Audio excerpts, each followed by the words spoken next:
A ver, creo que es súper interesante cómo millones de dólares se gastan cada año en procedimientos estéticos en todo el mundo. Uy, sí, un montón. O sea, todo para eliminar esas pequeñas imperfecciones en el cuello, en las axilas, en las ingles. La gente de verdad busca, pues, el bisturí más afilado, el láser más potente o el nitrógeno más frío. Claro, porque creen firmemente que se enfrentan a un problema exclusivamente dermatológico. Exactamente. Pero, y aquí es donde la evidencia clínica revela una verdad bastante incómoda. O sea, ese bisturí está apuntando al órgano equivocado. El verdadero culpable de estas lesiones no está en la superficie de la piel, No para nada. está escondido en el páncreas. Y esa es, digamos, la disonancia cognitiva que hace que este tema sea tan crítico. En la medicina moderna es muy común compartimentar el cuerpo humano. Ajá, separar todo. Exacto. Si hay un problema en la piel, pues la respuesta refleja es acudir a la dermatología para tratar la superficie.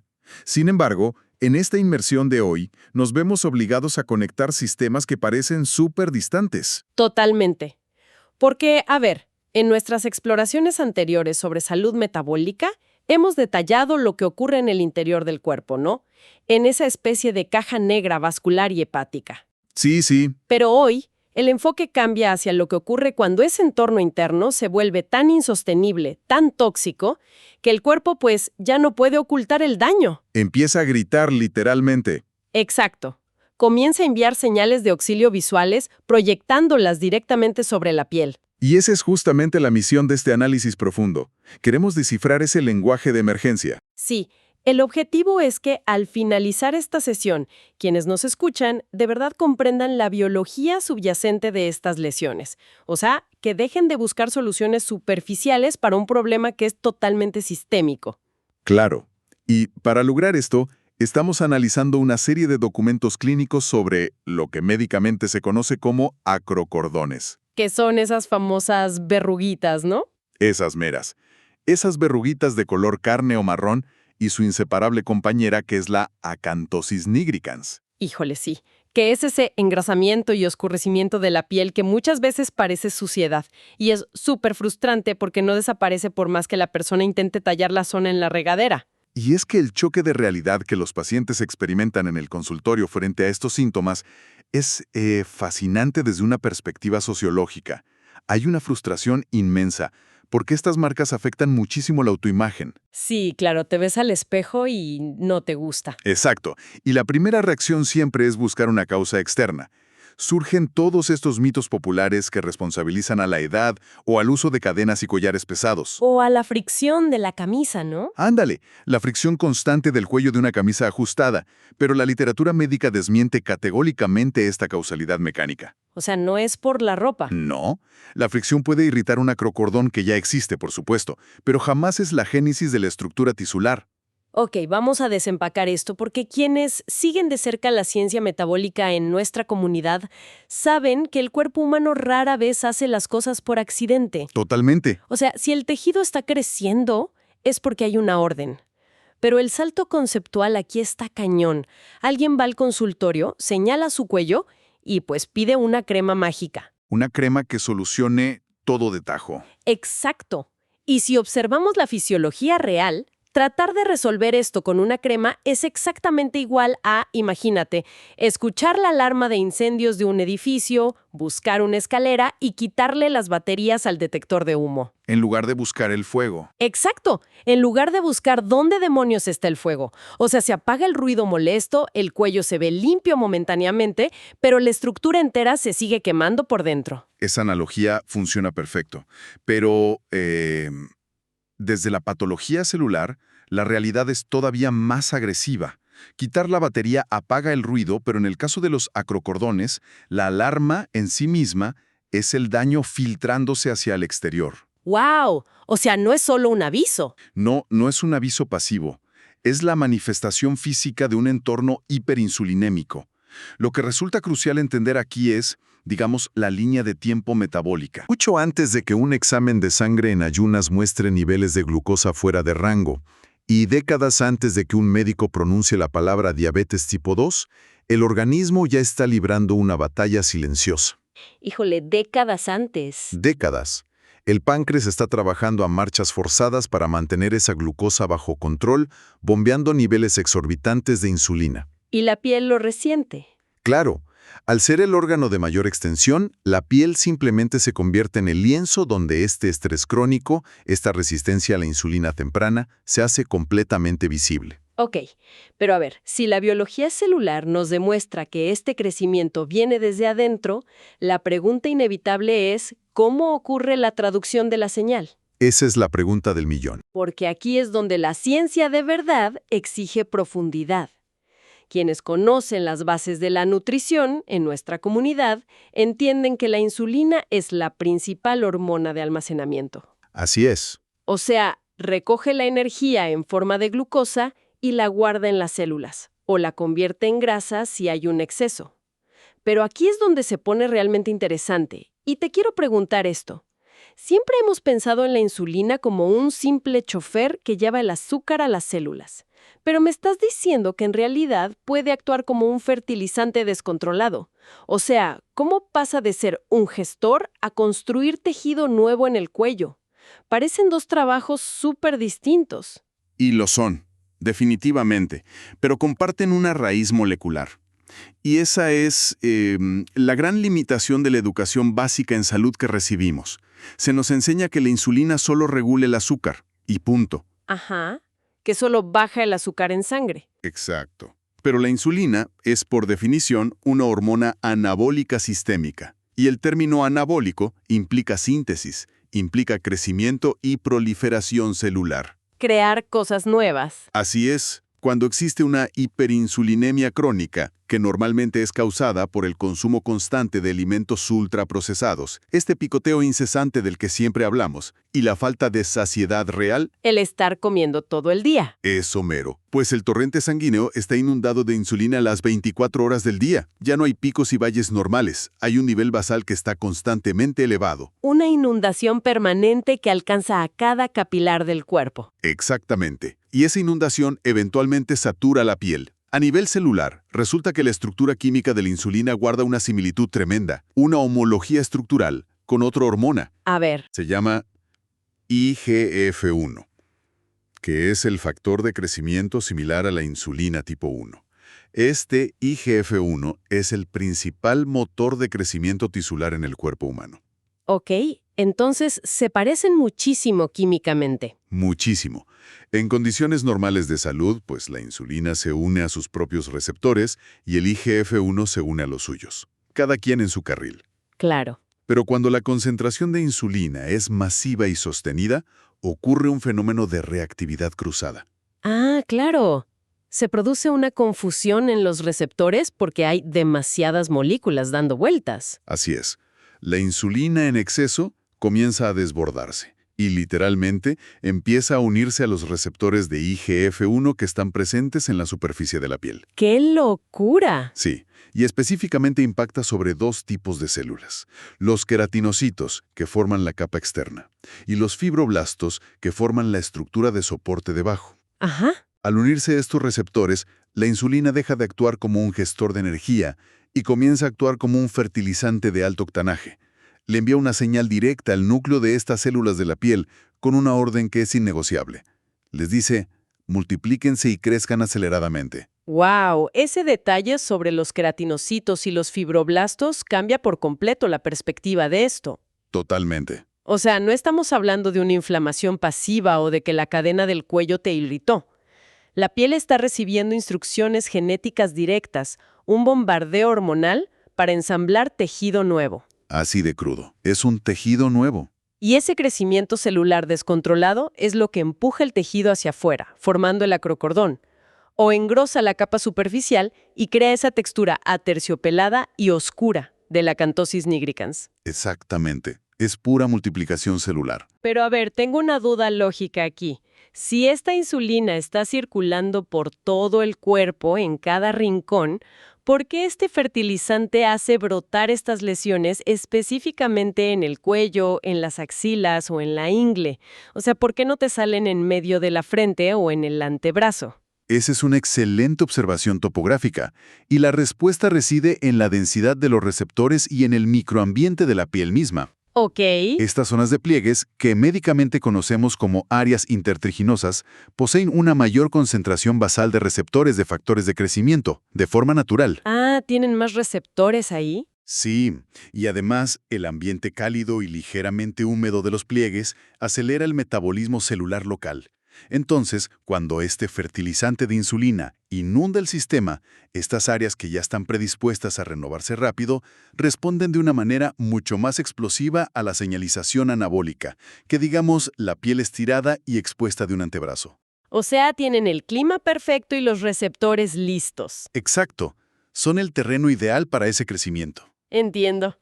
Entonces, ¿qué significa todo esto? Si entendemos que el crecimiento es impulsado activamente por la insulina circulante, o sea, de adentro hacia afuera, pues la respuesta típica de la dermatología estética tradicional resulta, bueno, científicamente absurda.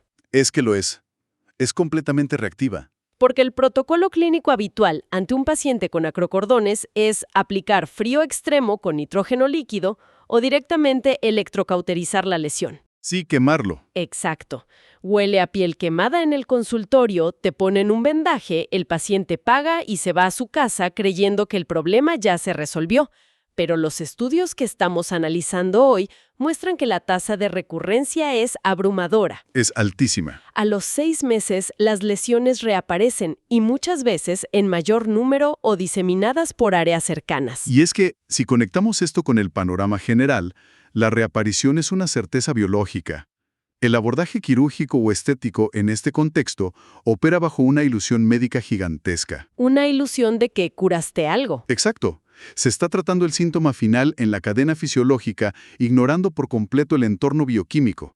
El concepto clínico que mejor lo describe es el acto de cortar la maleza superficial mientras dejas intacto el sistema de riego automático que está bombeando fertilizante tóxico a la tierra. Híjole, qué buena imagen. Es como observar una casa donde una tubería principal está rota dentro de la pared y eso está causando una proliferación masiva de moho en la sala.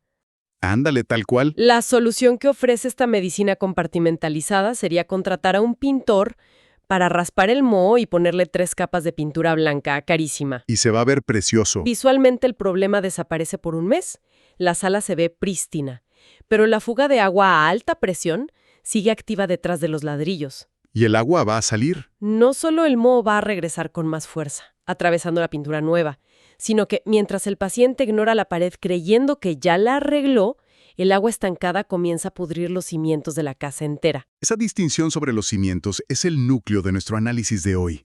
Porque mientras las personas invierten recursos económicos muy fuertes en eliminar estos marcadores visuales repetidamente, la consecuencia verdaderamente letal permanece invisible. ¿A qué te refieres con letal? A que esa misma hiperinsulinemia basal que está engrosando la piel de tu cuello está simultáneamente depositando grasa visceral alrededor del hígado. ¡Wow! Está inflamando el endotelio vascular y sentando las bases fisiológicas irreversibles para una diabetes tipo 2 clínica o para eventos cardiovasculares mayores como un infarto. ¡Qué fuerte! Es que la miopía del sistema de atención médica radica en tratar órganos aislados. El paciente busca una solución dérmica y el especialista le proporciona una solución dérmica, pero la biología no reconoce especialidades médicas. No, el cuerpo es uno solo.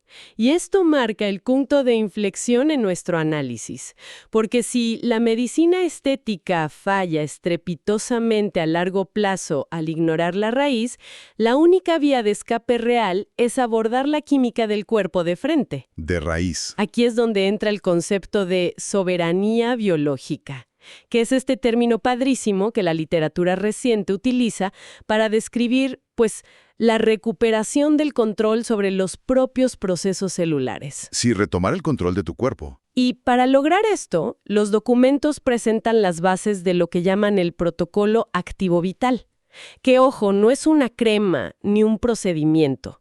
Es una reestructuración de la señalización hormonal. Exacto. Y el primer pilar de este protocolo es el descanso digestivo, que no se trata solo de la restricción de calorías, sino de alterar la frecuencia de las comidas para manipular cuánto tiempo vive la insulina en la sangre. Y detenernos en la fisiología de este descanso digestivo es vital.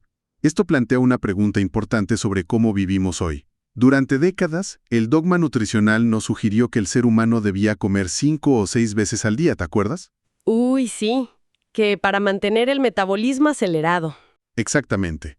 Y esa recomendación ha sido catastrófica.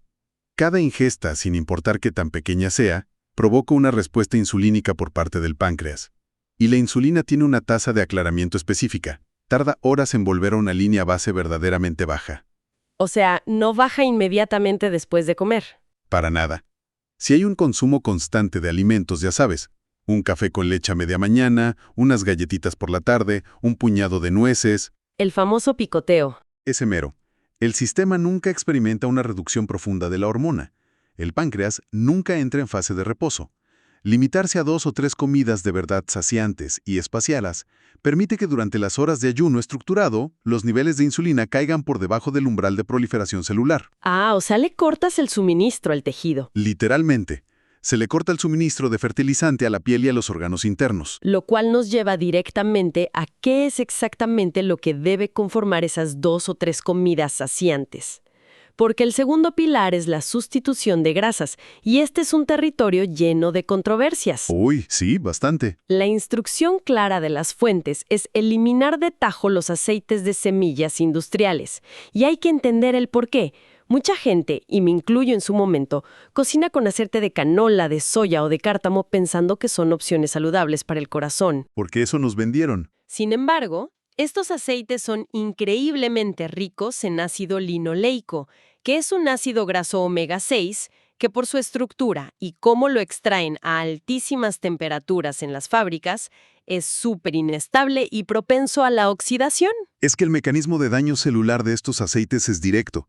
Las membranas de todas las células del cuerpo están hechas de lípidos, o sea, de grasas. Ok, Cuando la dieta está saturada de estos aceites oxidados, pues el cuerpo no tiene más remedio que usarlos para construir esas membranas celulares. No tiene de otra. usa el material que le das. Exacto. Y una membrana celular construida con grasas oxidadas se vuelve rígida y crónicamente inflamada. Y aquí está la conexión crítica con lo que platicábamos hoy. A ver, La inflamación de la membrana daña la sensibilidad de los receptores de insulina. Cuando las células se vuelven resistentes en su superficie por este estrés, el páncreas se ve forzado a compensar y produce aún más insulina. es un círculo vicioso espantoso. Totalmente. La transición hacia grasas ancestrales y estables, digamos, aceite de oliva extra virgen, aguacate, manteca o mantequilla real. Grasas de verdad. Exacto. No solo proporciona energía de combustión lenta que no provoca esos picos, sino que permite que las membranas celulares sanen y recuperen su sensibilidad hormonal natural. Ahora, si el primer pilar es frenar la frecuencia de comidas y el segundo es reparar la célula con grasas buenas, el tercer pilar se convierte en el campo de batalla de todos los días, que es la erradicación de azúcares ocultos. Uy, ese es el tema más pesado. Y para la comunidad que nos escucha, que ya analizan la salud desde un enfoque crítico, esto igual no es sorpresa, pero la magnitud del engaño industrial está cañona. Es abrumadora, sí. Entrar a un supermercado moderno es como navegar por un campo minado. Todo está diseñado para mantener a la población en un estado perpetuo de hiperinsulinemia. Ya no basta con no echarle cucharadas de azúcar al café.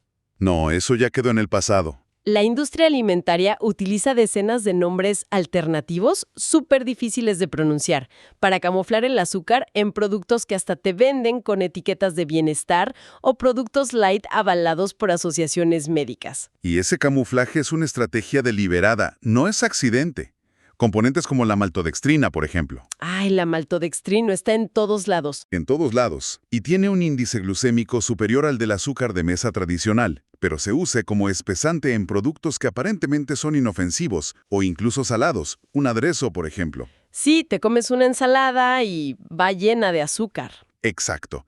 Encontramos jarabe de maíz de alta fructosa, dextrosa, jugo de caña evaporado. Son docenas de derivados que desencadenan respuestas de insulina masivas. El ciudadano promedio que intenta mejorar su salud metabólica leyendo la tablita de atrás está en una desventaja tremenda. Totalmente. Las matemáticas no cuadran y la terminología está obscurada a propósito. En la práctica, necesitas un doctorado en química alimentaria para decodificar una simple etiqueta de un pan. Es casi imposible hacerlo solo. Resulta físicamente agotador. O sea, es imposible memorizar más de 60 nombres químicos diferentes para el azúcar oculto y pasarte horas en los pasillos viendo si esto te va a disparar la insulina. La sobrecarga de información paraliza a cualquiera. Claro, te frustras y compras lo de siempre. Y es por esta razón exacta que el abordaje tecnológico moderno se ha vuelto tan imprescindible. No podemos esperar que quienes nos escuchan recuperen su soberanía biológica a pura fuerza de voluntad y memoria. No, es una batalla injusta. Para quienes buscan dejar de adivinar y frustrarse en el súper, la solución práctica es integrar la tecnología. Por eso en la descripción de esta inmersión hemos habilitado un enlace para que la comunidad descargue totalmente gratis la Guía Médica de Inteligencia Artificial. Y es que el valor de esta herramienta radica justamente en equilibrar la balanza de información. Frente a una industria armada con laboratorios y estrategias de marketing de millones de dólares, tú necesitas una defensa proporcional. Un escudo. Literalmente. Al descargar y utilizar esta inteligencia artificial con los comandos adecuados, se transforma en un verdadero escudo metabólico que traes en el bolsillo. ¡Qué padre concepto! La capacidad de procesamiento de la IA permite escanear listas de ingredientes en milisegundos. Detecta inmediatamente la presencia de componentes inflamatorios como la maltodextrina o los aceites de semillas oxidados. Te avisa antes de que lo compres. Exacto. Te alerta antes de que el producto llegue a tu carrito de compras. Y va mucho más allá de ser un simple escáner de etiquetas. Esta herramienta puede diseñar menús completos de la semana, ajustando los macronutrientes de forma específica para que puedas tener tu descanso digestivo y asegurar que haces la sustitución de grasas correcta. Es llevar la ciencia a la práctica diaria. Exacto. En lugar de estar estresado analizando qué alimento te detona la insulina, la IA filtra el ruido y te permite aplicar el protocolo activo vital con precisión. Y la verdad, lo que documenta la práctica clínica, cuando un paciente logra sostener este entorno de insulina baja de forma consistente, es asombroso. Las lesiones en la piel pierden su fuente de alimentación. Y el proceso de reversión fisiológica es súper metódico. Cuando el nivel basal de insulina por fin desciende y se estabiliza, el bombardeo sobre los receptores en los pliegues de la piel cesa de inmediato. Se apaga la orden. Se apaga. Los queratinocitos y los fibroblastos dejan de recibir esa orden de multiplicarse. Al cortarse el suministro de fertilizante biológico, el tejido anómalo deja de crecer. ¡Wow! En cuestión de meses, sin necesidad de bisturí, sin quemarte con nitrógeno líquido y sin sesiones dolorosas, los acrocordones más pequeños pierden su vascularización, literal se secan y se desprenden solitos. De manera natural. De manera completamente natural. Y simultáneamente el engrosamiento oscuro de la acanthosis nigricans comienza a atenuarse porque la piel vuelve a su ciclo normal de renovación. Es la prueba visual irrefutable de que la raíz del problema ha sido reparada. Así es. A ver, para recapitular los puntos críticos de nuestro análisis profundo. La presencia de estas pequeñas verrugas en el cuello, axilas o ingles, acompañadas o no del oscurecimiento en la piel, jamás deben desestimarse como marcas de la edad o irritaciones por la ropa. Nunca. Son marcadores clínicos tempranos y exactos de un metabolismo que está bajo un asedio crónico por hiperinsulinemia. Tratar de quemarlos desde el exterior es una ilusión estética que solo permite que enfermedades mucho más graves sigan avanzando en la oscuridad de nuestro interior. Exactamente. Al limpiar nuestra alimentación, espaciar las comidas y aprovechar herramientas como la IA para neutralizar los azúcares ocultos, el cuerpo no solo repara la piel, sino que desmantela el riesgo de patologías cardiovasculares severas. Porque la piel nunca miente, ¿eh? Simplemente expone la calidad del ambiente interno. La soberanía biológica exige que dejemos de tratar los síntomas como si fueran entidades aisladas y que empecemos a respetar la profunda conexión de nuestros sistemas hormonales. La curación verdadera siempre es sistémica. Absolutamente sistémica. Y para finalizar nuestra inmersión de hoy, resulta imperativo dejar un pensamiento final para quienes nos escuchan. Una provocación analítica que construye sobre toda esta evidencia. A ver. Si ha quedado claro que la insulina en exceso actúa como un fertilizante tan potente y agresivo que es capaz de obligar al tejido a multiplicarse, creando estructuras visibles en el cuello o las axilas. Ajá. Resulta fascinante y, la verdad, profundamente inquietante imaginar lo siguiente. ¿Qué otros tejidos silenciosos, qué tumores microscópicos o estructuras celulares anómalas en las profundidades de órganos internos como el hígado, los intestinos o el propio páncreas podrían estar multiplicándose a ciegas en este preciso instante bajo ese mismo baño de fertilizante hormonal sin siquiera tener la cortesía de encendernos una alarma visual en el espejo? Híjole. Es una perspectiva que te cambia por completo el peso de cada decisión nutricional que tomas. Totalmente. Ha sido un análisis profundo fenomenal. No olviden revisar el enlace en la descripción para descargar la guía médica de inteligencia artificial y activar ese escudo metabólico en su próxima visita al supermercado. Hasta la próxima inmersión.